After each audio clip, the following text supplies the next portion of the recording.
Wisdom is better than strength, and prudence is better than courage. Listen therefore, kings, and understand. Learn, you judges of the nations. Hear this, you who rule the people and boast of the large number of nations subject to you. Remember, you have received your power from the Lord, and your authority from the Most High, who will examine your works and scrutinize your thoughts. For though ministers of his kingdom, you have not judged fairly, nor observed the law of justice, nor walked according to his will. He will appear to you terribly and swiftly, because those who rule others will be judged severely. For God has more compassion for the lowly, and they are forgiven more easily, but the mighty will be punished mightily. God shows no partiality.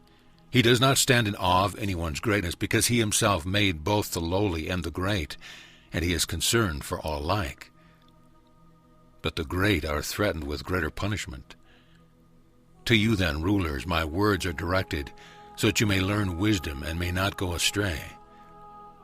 For they who perform just deeds will be considered just, and those who have understood what I teach will have a valid defense. Therefore desire ardently to know my words. Love them, and you will find instruction in them. Wisdom is resplendent, and her beauty never fades. Those who love her will have no trouble in recognizing her, and those who seek her will find her. She anticipates those who desire her, and make herself known first to them. He who rises early to look for her will not be disappointed, for she will be found sitting at his gate. To reflect on wisdom is the highest prudence, and he who forgoes sleep to possess her will soon be given repose. For she goes around seeking those worthy of her, graciously shows her ways to them, guides them, and provides for them with loving care. The first step, then, towards acquiring wisdom is a sincere desire for instruction. The desire for instruction is love, and love is the keeping of her laws. Assiduous obedience to her laws assures a perfect purity of soul, and perfect purity brings one close to God.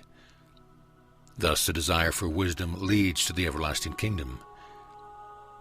If then, rulers of nation, you delight in thrones and scepters, love wisdom, and you will reign eternally. All you who rule over the peoples of the world, love the insight given by wisdom. I will tell you now what wisdom is and how she came to be. I will not hide the secrets of God from you, but I will trace her right from the beginning. I will throw light upon her, and make her known, and not hide the truth. I will not imitate the man consumed with envy, for the envious have nothing in common with wisdom. Multitudes of wise people will bring salvation to the world, and a prudent king is a strong support for his people. Accept them, instructions from my words, and you will draw profit from them. I did not want, my dear reader, to mingle my poor words with the inspired words of the Holy Spirit, yet I make bold to offer a few comments. How gentle, attractive, and approachable is eternal wisdom, who possesses such splendor, excellence, and grandeur. He invites men to come to him because he wants to teach them the way to happiness. He is forever searching for them and always greets them with a smile. He bestows blessings on them many times over and forestalls their need in 1,000 different ways, and even goes as far as to wait at their very doorstep to give them proof of his friendship. Who could be so heartless as to refuse to love this gentle conqueror? How unfortunate are the rich and the powerful if they do not love eternal wisdom. How terrifying are the warnings he gives them, so terrifying that they cannot be expressed in human terms. He will appear to you terribly and swiftly. Those who rule will be judged severely.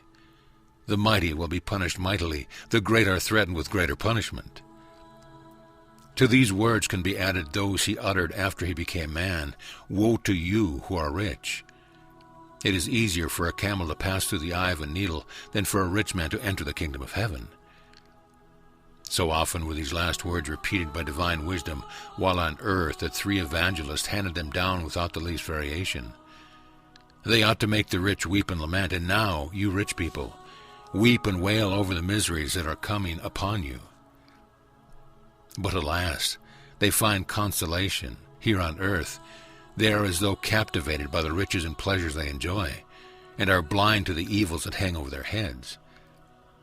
Solomon promises that he will give a faithful and exact description of divine wisdom, and that neither envy nor pride, both contrary to love, can prevent him from making known this heaven-sent knowledge, and he has not the least fear that anyone will suppress him or equal him in knowledge.